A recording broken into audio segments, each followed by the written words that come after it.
Alors bonjour à toutes et à tous. Aujourd'hui, j'aimerais vous parler de quelque chose qui m'intéresse beaucoup. Ce sont des chiffres de l'économie française, puisque on veut vous faire croire que s'il n'y a plus de moutarde en France, s'il n'y a plus d'huile en France, etc., la pénurie, c'est parce que il y a la guerre en Ukraine. Bon, alors je me suis intéressé aux chiffres et qu'est-ce que j'ai découvert? Que d'abord, on commerce avec 10 pays principaux, dont seuls 2 sont positifs pour nos exportations, c'est-à-dire que les 8 autres sont très négatifs, surtout la Chine. Et finalement, je me suis dit, tiens, et avec l'Ukraine, qu'est-ce qu'on fait? Ben, on est très très loin. Avec l'Ukraine, on importe 600 millions de dollars par an de produits divers et variés. Alors qu'avec d'autres pays, ça se traite en milliards. D'accord? Et on voudrait nous faire croire aujourd'hui que vous n'avez plus de moutarde à cause de cela. Franchement, nous prendre pour des cons, est-ce le nouveau sport national de la Macronie? Je pense que oui. D'ailleurs, on voit bien avec son nouveau gouvernement qui est vraiment carrément craché à la figure des citoyens. Parce que mettre ministre de l'Éducation nationale, un type qui est anti-français affiché, toute son histoire le montre, et je vais mettre sur un article un document que j'ai trouvé sur Sciences Po pour vous montrer comment on vous fait de la propagande. Parce que là, j'ai la preuve absolue. Ils peuvent l'enlever, ils peuvent le changer, je l'ai pris en photo. Comme ça, ils ne pourront pas nous faire le coup habituel d'enlever dès que ça va mal. Bon, ça c'est le premier point. Maintenant, on va parler un peu de l'autre chose qui a affolé tout le monde, le virus. Alors pour le virus, là, c'est pareil. J'ai un peu enquêté, qu'est-ce que j'ai trouvé? On a 50 à 100 morts par jour, les hôpitaux sont à nouveau débordés, faut le savoir, ils sont débordés, alors on va vous dire que c'est parce qu'il n'y a pas assez de personnel, que tatati, tatata, non c'est pas vrai du tout, c'est parce que le virus est toujours là, tout simplement. Sauf que politiquement, Macron, faut le reconnaître, il a superbement joué son coup, comme on dit au billard à 3 bandes, parce que grâce au virus plus à l'Ukraine, il s'est fait réélire dans un fauteuil. Il faut dire qu'en face de lui, il n'avait pas vraiment d'opposition. Et puis que comme l'opposition, de toute façon, ils sont comme ça, complètement obtus et qui ne veulent pas écouter les gens qui peuvent les conseiller intelligemment, parce que l'opposition, il faut qu'elle commence par une seule chose aujourd'hui, apprendre la dialectique, apprendre à répondre à ce que peuvent dire les autres. Parce que là, la gauche, elle est en train à nouveau d'enfumer tout le monde.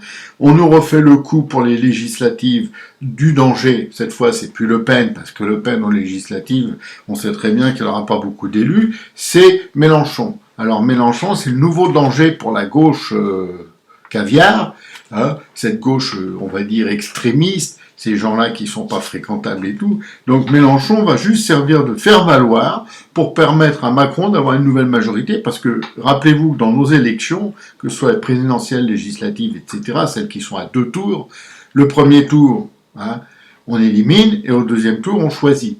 Donc, qu'est-ce qu'on fait? Il suffit de passer le premier tour, ensuite au deuxième tour, si c'est par exemple Dupont de Renaissance ou Ensemble, contre Durand de Mélenchon, eh ben on va faire jouer la peur à nouveau, et vous aurez tous les LR du coin qui voteront ou appelleront à voter, tous les centristes qui appelleront à voter, certains autres qui appelleront à voter, et on refera ce qu'on appelle le Front républicain. Ça, c'est un truc qui marche du tonnerre en France, ça fait à peu près 41 ans que ça dure, 41 ans que le même truc à la con fonctionne, et ben tant mieux pour eux, tant pis pour nous, qu'est-ce que vous voulez que je vous dise? Donc si on met tout ça vraiment face à la réalité, on nous prend vraiment pour des cons. Mais ça marche. C'est un nouveau système, la nouvelle politique, la nouvelle donne. Le gars, il se fait élire, il dit, qu'est-ce qu'il dit? Je vais être nouveau pour une nouvelle politique. Bon, ok. Tiens déjà tes promesses.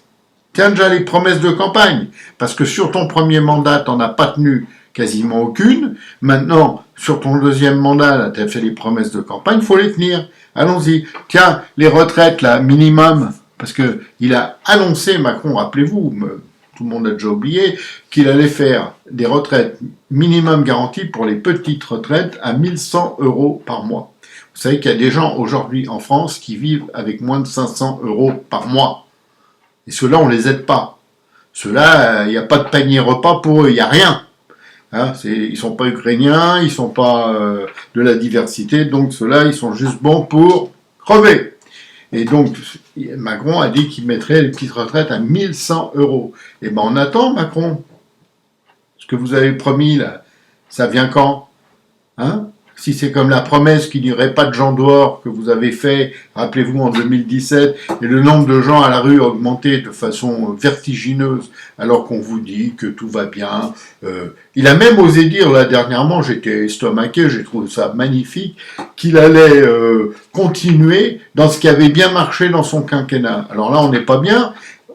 Je ne vais pas vous dire on est mal quand même. On n'est pas bien parce que dans son quinquennat, il n'y a rien qui a marché. Hein. Le déficit est record. On n'a jamais connu ça. Hein. Les sociétés sont en difficulté. Le chômage, contrairement à tout ce qu'on vous baratine, a augmenté. Ça, un jour, on vous le dira officiellement parce qu'on sera bien obligé de le dire. Ça va se voir. Hein, ça se voit déjà. L'insécurité, j'en parle même plus tellement c'est grave. Tous les jours, il suffit de lire la presse nationale.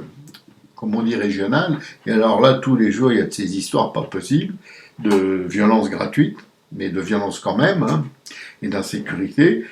Et là, il n'y a pas un mot. Que fait Darmanin? Rien, parce qu'il est resté ministre de l'Intérieur, je crois. Donc il ne fait rien, il n'a jamais rien fait, pourquoi il ferait maintenant? Ils s'en foutent. De toute façon, tous ces gens-là, ils sont payés pour ne pas être responsables. Ils sont payés, et grassement payés, avec plein d'avantages, pour ne pas travailler pour la France. Alors, qu'est-ce qu'ils en ont à faire? Rien. Donc, sur ce, je vais arrêter parce que sinon je vais m'énerver. Donc, je conclus. L'Ukraine, c'est du pipeau. Hein, il y a certes une guerre en Ukraine, j'ai pas dit le contraire. Sinon, vous allez dire, oui, il est pro-russe. Non, non, ça va, c'est bien. Ça va, tout va bien de ce côté-là. Je suis pas plus pro-russe que pro-ukrainien, mais je suis juste réaliste. C'est-à-dire que je m'en tiens aux réalités, à la vérité des choses. C'est tout ce que je veux faire. Et deuxièmement, le virus n'a pas disparu. On devrait, après les législatives, s'en apercevoir. Ils attendent les législatives, parce que s'ils refont peur maintenant, ils risquent de se prendre une veste. Vous imaginez le truc? Pas possible. Et enfin, tout le reste va mal, mais c'est pas grave, puisqu'il suffit de promettre n'importe quoi, de dire « je suis nouveau et j'ai changé ». Et ça va être une nouvelle France. Et ben de cette nouvelle France, je vais vous dire franchement, moi j'en veux pas. Allez, à bientôt. Comme je le dis toujours, on est mal. Alors là, le mot mal, il suffirait même pas pour dire ce que je pense. Et je vous dis, pour ceux qui peuvent ou qui pourront, à bientôt. Merci en tout cas.